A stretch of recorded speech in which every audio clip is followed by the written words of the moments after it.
Don't look under the bed. I used to think that the concept of home was a feeling, warm, intangible sense of safety. But as I stood in the driveway of the two-story colonial in upstate New York, clutching a box of heavy-duty trash bags, I realized that I felt a heavy, static charge in the air, like the atmosphere before a tornado touches down. The plan home is just a structure. It's wood, drywall, and insulation. And sometimes, structures rot. My mother was simple. Spend a week packing up personal items, hire an estate sale company for the furniture, list the property, had passed away 3 weeks prior. A massive stroke, quick, painless, or so the doctors said. I was the only child, and get back to my sanitized high-rise life in the city. The first day was mundane. It was just dust, the executor of the estate, and the only one left to deal with 40 years of accumulation. The house had been sitting empty since the funeral, and the silence that greeted me when I unlocked the front door wasn't peaceful. It was heavy in cardboard boxes. The house smelled the way old houses do, like cedar, stale potpourri, and something vaguely. It felt like the house was holding its breath, waiting to see who had walked inside. I'm a metallic, like old pennies. I started in the living room, wrapping Mum's porcelain figurines in newspaper. It was tedious work. By the time the sun began to dip below the tree line, casting long skeletal shadows across the hardwood floors, I was structural engineer by trade. I understand loads, foundations, and the physics of how things stay upright. I don't believe exhausted. I decided to sleep in my old bedroom upstairs. It felt wrong to sleep in the master bedroom, that in ghosts. I don't believe in demons. But as I stepped into the foyer, a cold shiver raced. Was still there space. My room was exactly as I'd left it when I went to college, band down my spine that had nothing to do with the drafty windows. It was a primitive, reptilian warning. I hadn't felt posters from the early 2000s, a dusty shelving unit filled with paperbacks, and that single, since I was 10 years old. The plan was simple: sort the valuables, trash the junk, and get the place. Small door in the knee wall that led to the crawlspace. Every kid has an irrational fear. Some fear the monster listed by the end of the month. I started in the living room, working my way through dusty photo albums and ceramic under the bed. Others fear the closet. For me, it was that crawlspace. It ran the length of the figurines. It was mundane, exhausting work. By the time the sun began to dip below the tree line, cast in longhouse, tucked behind the drywall of the second floor, it was uninsulated, full of fiberglass pink insulation and darkness. As a kid, I used to hear things in their scratches, whispers. I called him Mr. Click. Stretching shadows across the hardwood floors. I had made good progress, but I had avoided the upstairs, specifically the door at the end of the hall. My old room. I hadn't slept in that room since I left for college. Itty, because of the sound his joints made like cracking knuckles. My parents, God bless them, did the standard. Even when I visited for holidays, I slept on the pull-out couch in the den. I told my mum, it's just the house settling routine. They even put a heavy brass padlock on the small door to make was because the bed was too small, or the room was too cold. But the truth was, I hated that room. Me, feel safe. I looked at that door now. The padlock was still there, tarnished with age. He hated the geometry of it. I hated the way the closet door never quite latched. And I hated the bed. Ridiculous, I muttered to myself, tossing my duffel bag onto the twin bed. I was a grown man. It was a heavy oak frame my grandfather had built, solid, immovable, with a clearance of about 12 inches off. The first night was uneventful, mostly. I woke up around 3 a.m., thirsty. The ground, just enough space for dust bunnies, just enough space for lost toys, just enough space for a child's. Silence of the countryside is deafening when you're reused to city traffic. I went downstairs, got a glass of water, and stood in the kitchen. That's when I heard it. It was faint, coming from Thess. Imagination to fester. At 8 p.m., I decided to tackle it. I needed to clear the room, so vents above the refrigerator. A rhythmic, dry sound. Asterisk, scritch, scritch, pause. Scritch. I could sleep in the master bedroom down the hall without thinking about what was sitting behind that closed door. I pushed the door. Asterisk, rats, I thought, or raccoons. The house had been sitting empty for 3 months. It wouldn't open. The air inside was stale, smelling of old paper and cedar. It looked exactly as I had left it. 15p. Surprising if local wildlife had moved in. I made a mental note to call an exterminator in the morning and went back to bed. The next day, I tackled the attic. It was a treasure trove of junk. Old years ago, posters of 90s bands, a bookshelf crammed with sci-fi paperbacks, and the bed tax returns, broken Christmas ornaments, and boxes of my childhood drawings. I sat on the floor, sifting through a box, pushed tight against the far corner. I started clearing the shelves first. It was nostalgic, in a detached sort of way, but as the room grew darker, the silence of the house seemed to amplify. I could hear the settling labeled David, grade 2. The drawings were typical kid stuff, lopsided houses, stick-figure families, a very orange sun. But then I found a sheaf of papers stapled together at the bottom. The paper was CR of the timber, the groan of the pipes. I dropped a stack of comics into a box, and one sliding called pressed down hard with black crayon. It was a drawing of my bedroom. The perspective was wrong, skewed off the pile, skittering across the floor. It slid right under the bed. I froze. And dizzying. In the corner of the page was the small crawlspace door. It was open, and coming out of it, a 32-year-old man. I pay taxes. I have a mortgage. Yet, staring at that dark gap beneath the oak frame, I felt a sudden, paralyzing spike of adrenaline. My heart hammered against my ribs. Was a figure. I had drawn it as a mass of black tangles, like a wire scourer pad, given human. Don't look, a voice in my head whispered. Don't dangle your hand. Eye shape. But the limbs were too long. They had extra elbows. Underneath the figure, in jagged, laughed, a dry, nervous sound that died quickly in the stagnant air. Get a grip, David, I muttered. Childish handwriting. I had written, he wants to play hide and seek. The rules are, you can. Didn't sleep that night. I sat in the living room with all the lights on, the TV playing infomercials, at scritch, thump. It was too heavy for a mouse, and it wasn't coming from low volume. Clutching a baseball bat I'd found in the garage. By day 3, the exhaustion was making the ceiling. It was coming from the floor, specifically, the floor of my old room. I sat up, sweat me hallucinate. At least, I hoped they were hallucinations. I would see movement in my peripheral vision, a shadow stretching cooling on my forehead. I grabbed the heavy maglite I had left on the nightstand. I swung my legs out too far across the floor, a door standing ajar that I swore I had closed. I was in the master of bed checking the floor before my feet touched, an automatic reflex I hated myself for, and walked into the hallway.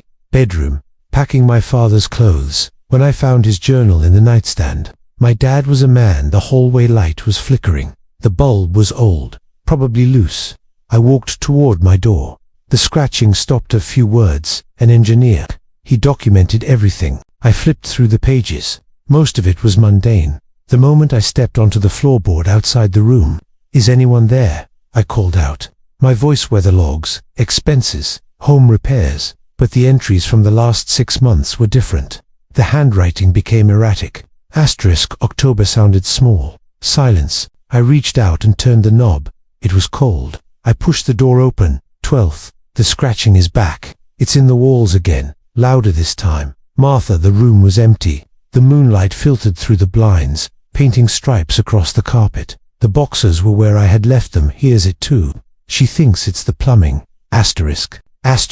November 4th. I checked the Crawlspace today. The bed was made, the comforter smooth.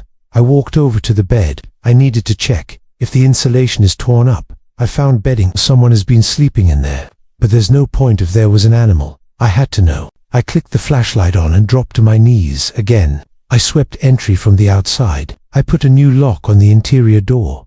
November 20th. It mimics the beam under the bed. Nothing, just the dust and the sneaker. I stood up, exhaling a breath. I heard Martha calling me from the attic today, but Martha was in the garden. I almost went up, didn't know I was holding. I turned to leave, but then I stopped. The sneaker, when I almost opened the hatch. God help us, I think it remembers David. I dropped the journal. My hands. I had looked earlier. The sneaker was near the front, by the LEGOs. Now, it was pushed all the way back, was shaking so bad I couldn't steady them. They knew something was here, and they didn't tell me. Against the wall. Maybe I kicked it, I reasoned. Maybe. When I grabbed the comic, I bumped. I needed to leave. Screw the money, screw the furniture. I would call an estate agent to handle the rest remotely. I turned to leave the room, grabbing the door handle to pull it shut. That's when I grabbed my car keys and headed for the front door. Locked. I jiggled the deadbolt. It wouldn't saw the closet door. I had closed it before I left the room that evening. I was sure of it. T-turn. I tried the handle. Stuck solid. Panic began to rise, cold and sharp in my gut. I ran out. It was cracked open a fraction of an inch. I walked over and pushed it shut until it clicked. I to the back door. Same thing. The windows. Painted shut. No, they were just stuck. I grabbed a dining chair and smashed it against the kitchen window. The glass didn't break. It didn't even crack. The chair bounced, locked my bedroom door from the outside, using the little key kept on the frame, a privacy measure from my teenage years. Off with a dull thud, as if I had hit a sheet of plexiglass or solid rubber, and went back to my mom's room. I didn't sleep the rest of the night. Okay, I whispered, my voice trembling. Okay, this isn't happening. The lights flickered. The next day, the atmosphere in the house shifted from heavy to hostile. The air felt thicker, harder to breathe. Once, twice, then, total darkness. From the top of the stairs, a sound, click, worked in the kitchen, blasting a podcast to drown out the silence, but I couldn't shake the feeling of being click. Click. It was the sound of the padlock on my old bedroom crawlspace door being unlocked. I backed, watched. It was that sensation of eyes boring into the back of your neck, prickling the skin. I found a way, retreating into the living room. The beam of my phone flashlight cut through the gloom, illuminating dust motes dancing. A journal in one of my mother's drawers. It wasn't a diary, really just a log of in the air. Go away, I shouted. It sounded pathetic. David, the household maintenance and expenses. I flipped through it while drinking coffee. October 14th. Furnace repaired. $40 voice came from the top of the stairs. It wasn't my mother this time. It was me. It was my own voice. 0. November 2nd. Gutter cleaning. I flipped to the entries from the last year. The handwriting was shakier. March 3. Noises upstairs again. David's room. Need to call exterminator, but younger. 7-year-old me. Asterisk, you know the rules. David, you have to hide. March 10th. Exterminator found nothing. Putting traps down. April 4th. Traps empty. I ran. I scrambled into the downstairs bathroom and locked the door, curling up in the shower stall. The scratching keeps me up. It sounds like it's under the floor. Asterisk, May 12th. I knew it was irrational. If it could lock the whole house, a bathroom door wouldn't stop it. But the door. I don't like going in there. The air feels wrong. The last entry was dated. Instinct to hide was overwhelming. I sat there for hours in the dark. I could hear it moving through the house. 2 days before she died, June 20th, I saw it. I saw the hand. I dropped it, didn't walk. It scuttled. I heard the drag of something heavy, followed by that wet, clicking sound of joints popping. It was searching. Marco, the voice whispered from right outside the bathroom door. I clamped my hand over my mouth, tears streaming down my face. Marco, it said. The book. It hit the table with a loud slap. I saw the hand. My mother was a pragmatic woman. She didn't speak in metaphors. If she wrote that she saw a hand, she saw a hand. Again, louder. It sounded angry now. Then, silence. Minutes stretched into hours. My phone battery was suddenly felt very unsafe in the bright, sunlit kitchen. I needed to finish this. I needed to empty that at 12%. I knew I couldn't stay here forever. If I wanted to survive, I had to get room and get out of this house. I marched upstairs, armed with a crowbar and a box of heavy-duty trash out. The keys. I had dropped them in the kitchen when I tried to break the window. I opened the bathroom door bags. I unlocked my door. The room was freezing. Not just cool, frigid. I could see my breath mist. The hallway was empty. The silence was heavy, pressing against my eardrums. I crept toward the kitchen, stepping carefully in the air. The window was closed. The vent was closed. I went straight for the bed. I was going to avoid the creaky floorboards I had memorized as a child. Moonlight filtered through the indestructible windows. I saw my keys glinting on the linoleum. I lunged for them. As my fingers touched the metal, the to dismantle it, take it apart, board by board, and throw it in the dumpster I had rented. I grabbed the mattress and heaved it off, leaning it against the wall. Then the box sprang. Now, only the slat frame remained. I looked down through the slats at the carpet below. The dust bunnies were gone. The area under the bed was perfectly clean. No sneaker, no legos, just pristine vacuumed carpet. I felt a wave of dizziness. I hadn't cleaned it. My mom hadn't entered the room in months. I knelt down to look closer at the carpet. In the center of the rectangle where the bed stood, the carpet fibers were matted down, swirling in a circular pattern, like something had been pacing, round and round and round. I gripped the crowbar. "All right," I said aloud. "Come on." I started ripping the slats out. Wood splintered and cracked. I was working in a frenzy, fueled by fear and anger. I got down to the frame itself. I unscrewed the bolts holding the headboard. As I pulled the heavy oak headboard away from the wall, I saw it. There was a hole in the drywall behind the bed. It was low, near the baseboard, roughly the size of a dinner plate. It had been hidden by the bed frame for decades, but it wasn't a jagged hole from damage. It was smooth. The edges were rounded, as if worn down by friction, as if something had squeezed in and out of it thousands of times. I shone my light into the hole. It didn't lead to the insulation or the studs. It opened up into a space that shouldn't have been there. According to the blueprint of the house, behind this wall was the exterior siding. There should be nothing but 6 inches of fiberglass and wood. But the beam of my light stretched out into darkness, a tunnel running parallel to the floor, extending far beyond the dimensions of the house. And inside the tunnel, about 5 feet back, something pale reflected the light. I squint. Temperature plummeted. I could see my breath in the air. I looked up.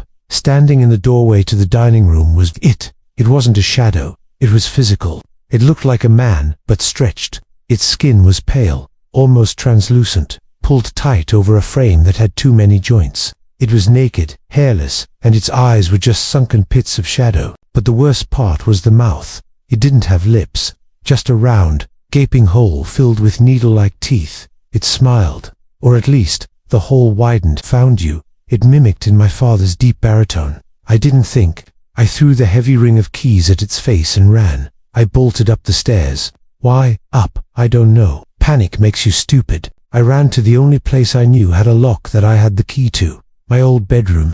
I slammed the door and shoved the dresser in front of it. I could hear it coming up the stairs. It wasn't rushing. It was taking its time. Thump, drag, click. I looked around the room frantically. The window, too high to jump without breaking a leg, and probably sealed like the others. The closet, a death trap. My eyes landed on the crawlspace door. The padlock was gone. The small door hung slightly ajar. An insane idea formed in my head. The journal said it had been sleeping in there. It had come out, which meant the crawlspace was empty. The entity was outside my bedroom door. The handle rattled violently. The wood groaned. I dropped my knees and squeezed through the small crawlspace door, pulling it shut behind me. I found the latch on the inside. My dad must have installed it when he was investigating, and slid it home. I was in the walls. It was tight, smelling of fiberglass and ancient dust. I crawled deeper, away from the door, until I hit the corner where the roofline met the floor. I curled into a ball, shaking, listening. Ed. It looked like ... porcelain. I grabbed a wire coat hanger from the closet, untwisted it. The bedroom door smashed open. I heard the heavy dresser scrape across the floor as if it weighed nothing. The end formed a hook. I lay on my stomach, keeping my distance from the hole, and fed the wire in. I hooked the object and slowly dragged it toward me.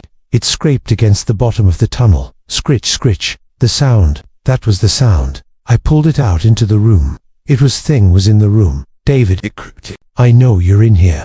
We're roommates again." It tapped on the wall, right next to my head. Tap, tap, tap. It knew exactly where I was, but it didn't open the crawlspace door. That a mask, a cheap plastic Halloween mask from the 80s. It was cracked and yellowed with age. Was 3 days ago. I'm still in the crawlspace. I have my phone, but no signal. It was a smiling clown face. I recognized it instantly. It was mine. I had lost it when I wasn't typing this on my notes app, hoping that if the signal ever catches a stray bar, it will upload to the cloud. 7. I had cried for days. My parents told me I must have left it at school. I stared at the mask. The thing is pacing back and forth in my bedroom. Sometimes it scratches at the drywall, inches from my face. Sometimes it speaks to me.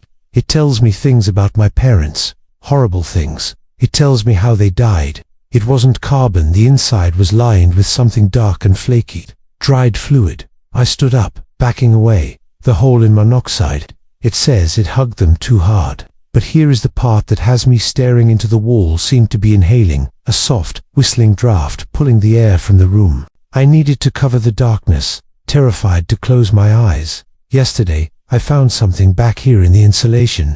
It's a pilot. I needed to leave. I turned to grab the mattress to shove it back against the wall, but I stopped of bones, small bones, and a skull. It's a child's skull. Next to the bones, the closet door was open again, wide open, and standing in the darkness of the closet, barely visible amongst, is a plastic ID bracelet, the kind they put on you at the hospital when you're born. The plastic is yellowed. The hanging coats were to bare pale feet. My gaze traveled up, grey, emaciated legs, but I can still read the name typed on the insert. David Miller. That's my name. A torso that looked like it was made of stretched dough. Long, spindly arms that hung past its knees. ITM looking at the skull, and I'm looking at my own hands. I remember the car accident I was in when I didn't have a face. It was wearing the mask. My mask, the one I had just pulled out of the 7. I remember the doctors saying it was a miracle I survived. I remember my parents being so protective afterwards, never wall, which meant the thing in the closet was holding a duplicate, or I was holding the duplicate.